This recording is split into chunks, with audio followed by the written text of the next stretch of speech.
donc bonjour à tous, je me présente Christine Marguet, je suis maître de conférence 63e section à l'IUT Lyon 1, site gratte-ciel.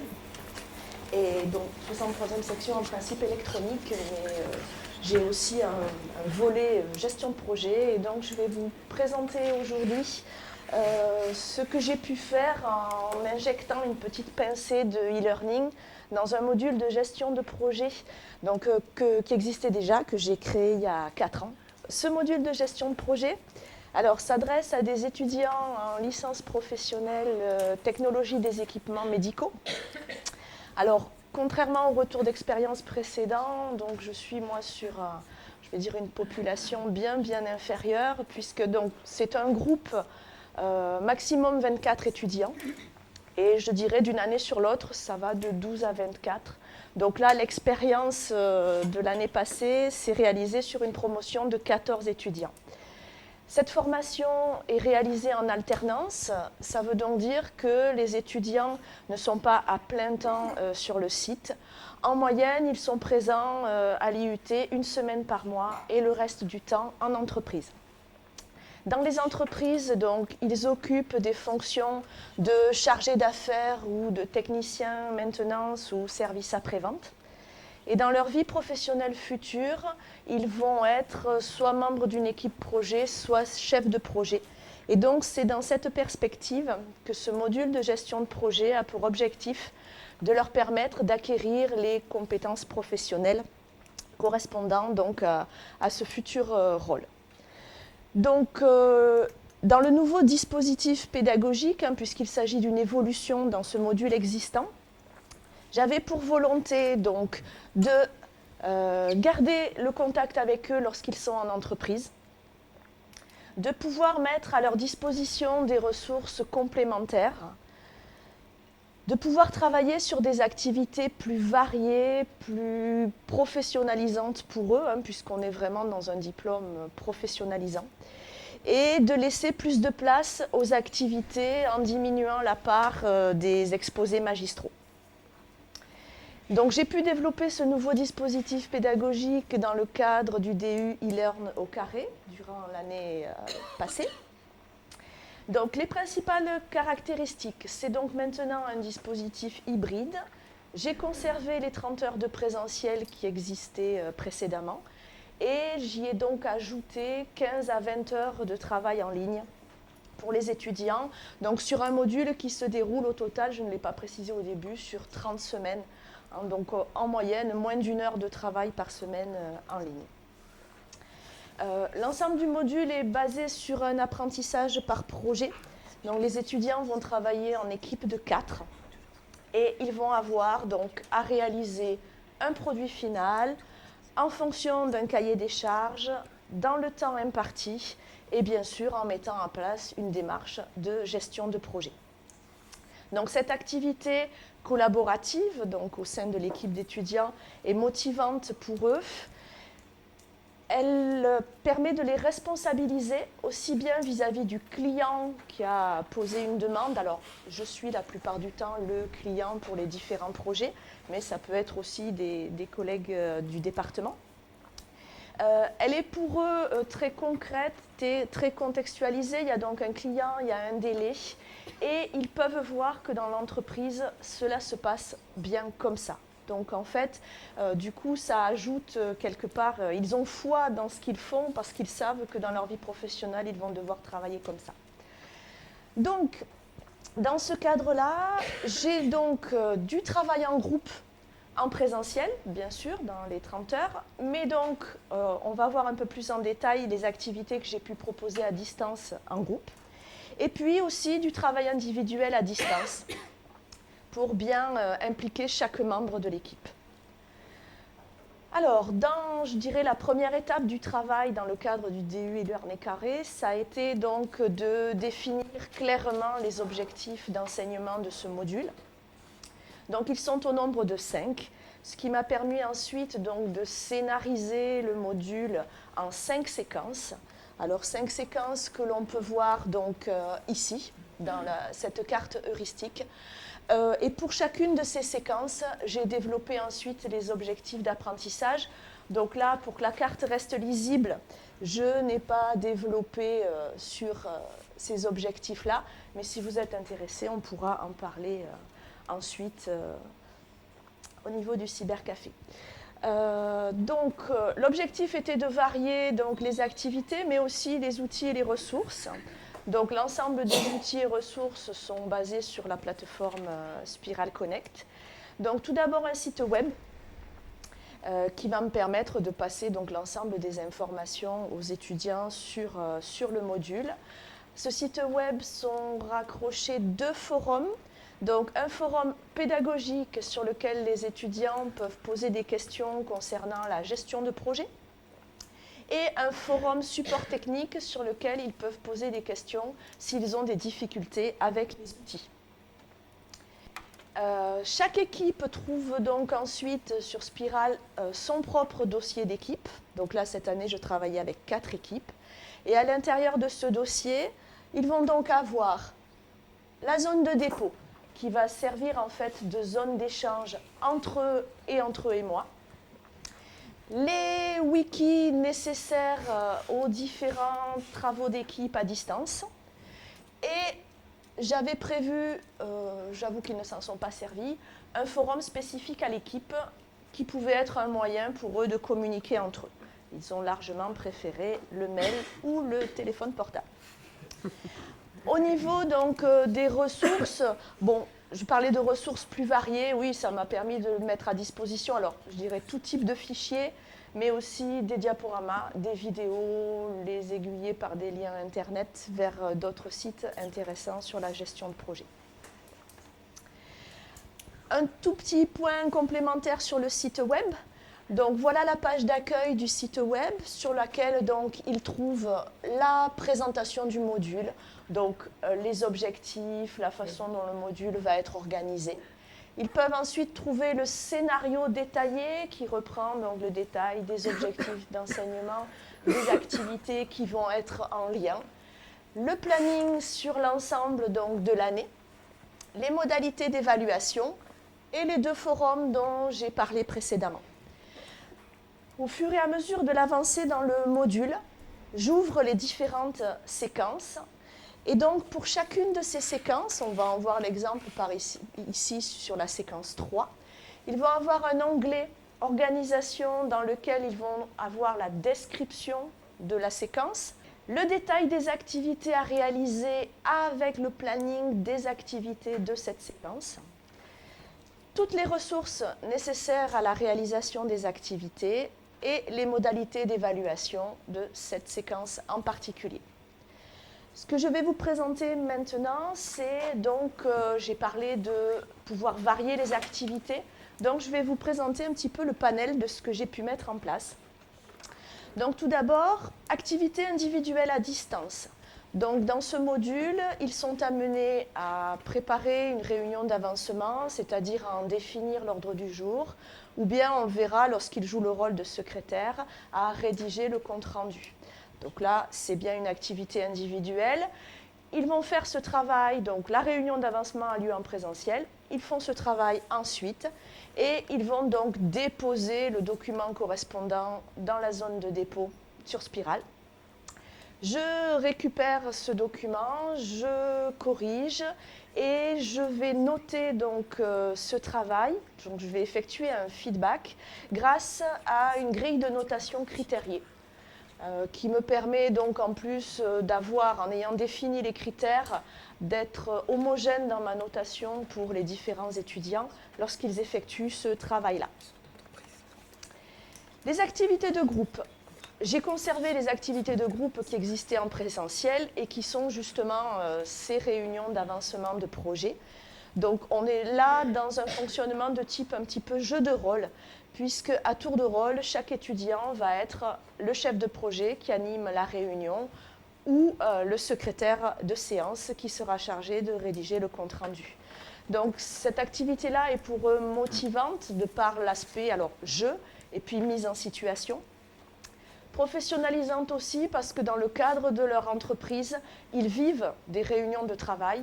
Donc, ils voient qu'ils sont amenés à prendre une position qu'ils n'ont pas pour l'instant dans l'entreprise, mais qu'ils devraient être amenés à avoir, c'est animer la réunion, conduire la réunion. J'assiste à ces réunions simplement en tant qu'observateur.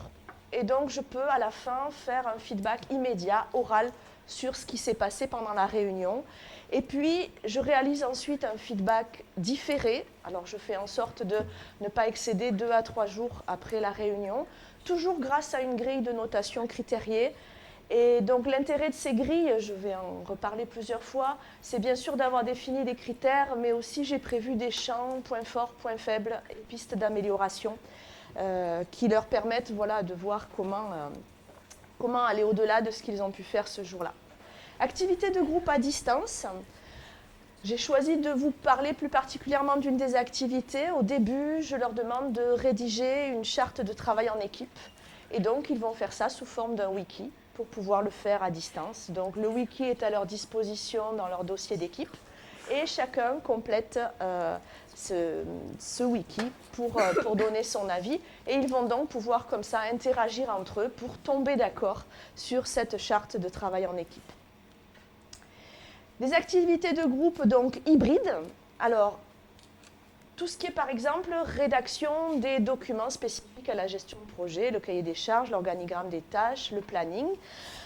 Hybride parce qu'en règle générale, ils vont pouvoir commencer ça à la fin d'une séance en présentiel, mais devoir le terminer à distance. Là, je leur laisse le choix entre un wiki ou un échange, donc la zone de dépôt où ils échangent les fichiers. Je n'impose rien. Et là encore, à la date prévue, la date limite de dépôt, je récupère le document, je le corrige et j'effectue un feedback avec une grille de notation critériée.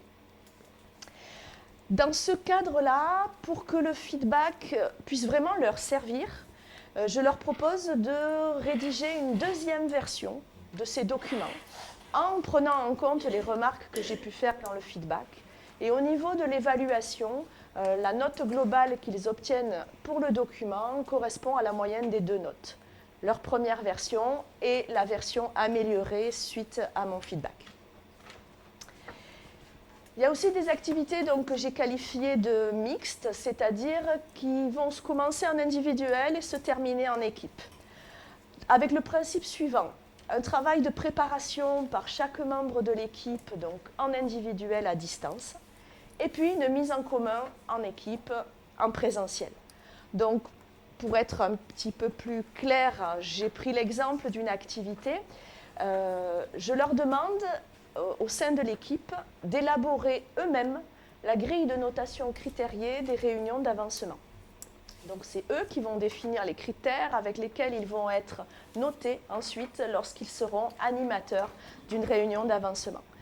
Donc, premier temps, activité individuelle à distance. Chaque membre de l'équipe, chaque étudiant doit lire des documents, visionner des vidéos donnant des indications sur des réunions efficaces, sur comment peut se dérouler une réunion, ce qui se passe bien, ce qui se passe mal. Et chaque étudiant doit rédiger une liste de critères importants selon lui pour qu'une réunion se déroule correctement. Il dépose cette liste de critères sur Spiral et j'effectue un feedback individuel sur la liste auprès de l'étudiant. Alors, feedback du type, peut-être si je me rends compte que le travail a été un peu trop superficiel, que la liste de critères est loin d'être exhaustive. L'intérêt surtout, c'est de m'assurer que tous les membres de l'équipe ont préparé le travail qui vient ensuite. Lorsqu'ils se retrouvent donc en présentiel en équipe, ils vont mettre en commun leur liste de critères.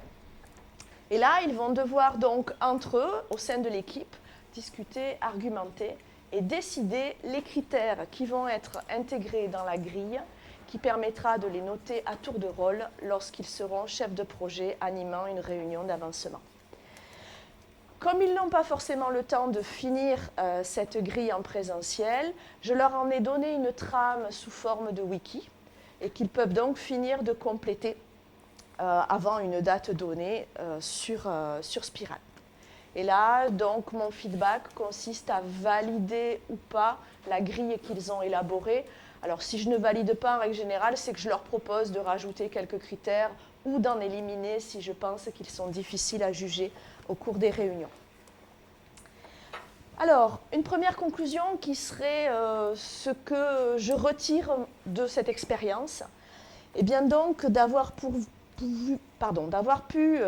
instiller un petit peu de e-learning dans ce module. Alors ça m'a permis d'améliorer l'accueil des étudiants dans le module. J'en ai pas parlé, mais si vous êtes intéressés, on peut en parler par la suite. D'effectivement maintenir le contact avec eux lorsqu'ils sont en entreprise. De leur proposer des activités, alors je vais dire entre guillemets de plus haut niveau, donc synthèse, réflexion. De mettre à leur disposition des documents plus variés. Je n'utilisais pas des vidéos lorsque je ne faisais que du présentiel. Là, ça m'a permis d'en utiliser un petit peu plus. Et surtout, j'ai trouvé que le suivi que je pouvais faire, donc les feedbacks que je pouvais donner, étaient de bien meilleure qualité que par le passé. J'ai interrogé les étudiants pour avoir leur avis donc, sur le module.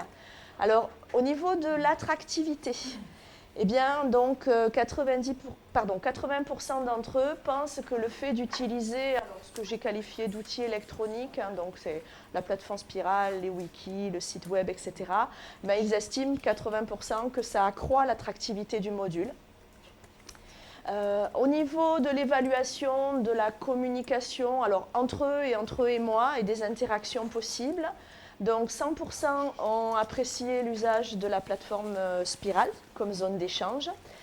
90% ont apprécié le travail collaboratif possible à distance grâce à un wiki. Au niveau de l'approche pédagogique, c'est-à-dire le fait de laisser plus de place donc, aux activités en ayant vraiment limité le nombre d'exposés magistraux. Donc là aussi, 90% d'entre eux ont apprécié d'avoir beaucoup d'activités à réaliser. Et donc, dans la zone ouverte à leurs remarques, donc, ils ont apprécié l'autonomie que leur laissait le travail à distance, de pouvoir s'organiser comme ils le voulaient. Et ils insistent bien, surtout nous qui ne sommes pas là tout le temps. Et ils ont trouvé, donc la remarque revient au moins 2 fois, qu'en fait, ils ont vraiment senti le côté professionnalisant de la démarche pédagogique. Donc bien sûr, j'en suis satisfaite puisque c'était un de mes objectifs. Au niveau donc, de l'évaluation du tutorat, eh ben, 100% d'entre eux ont regardé les grilles de notation critériée avant de réaliser les activités. Donc, ils ont bien pris connaissance des critères sur lesquels ils allaient être évalués. Et 100% d'entre eux disent avoir relu la grille une fois que je l'avais complétée pour bien prendre en compte mes remarques sur les points forts, points faibles.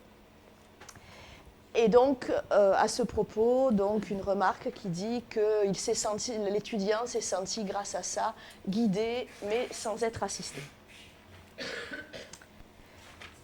Les perspectives, je suis satisfaite du dispositif. Les étudiants semblent l'être aussi, donc bien sûr, je recommence l'année prochaine. Ce que je vais ajouter, donc ce que je vais instiller de plus, à la demande des étudiants. Ils demandent quand même un petit temps d'initiation aux outils Spiral. La prise en main ne leur a pas paru si évidente que ça. Mais donc là, je pense le mettre en place, mais sur quelque chose de très bref, maximum 1 heure en présentiel. Ce qu'ils demandent aussi, c'est qu'à l'ouverture d'une séquence, je leur annonce l'ensemble des activités, mais je ne les relançais pas en cours de route pour chaque activité qu'il y avait à faire dans la séquence. Et ça, en fait, ils sont très demandeurs parce qu'ils ont du mal tout seuls à s'auto-gérer pour bien retourner voir ce qu'il y a à faire d'une semaine sur l'autre. Et puis, j'ai fait un petit essai à la volée cette année. Donc, au moment de la recette, c'est-à-dire le jour où chaque équipe présente le produit final au client, j'ai demandé aux autres équipes présentes d'évaluer en partie la recette, ou en tout cas de voir s'ils comprenaient bien quel avait été le besoin du client et si le produit répondait bien. Donc je vais formaliser un petit peu plus cet aspect-là parce qu'ils ont apprécié en fait cette posture donc d'évaluation par les pairs à la fin du module. Voilà, je vous remercie de votre attention et si vous avez des questions.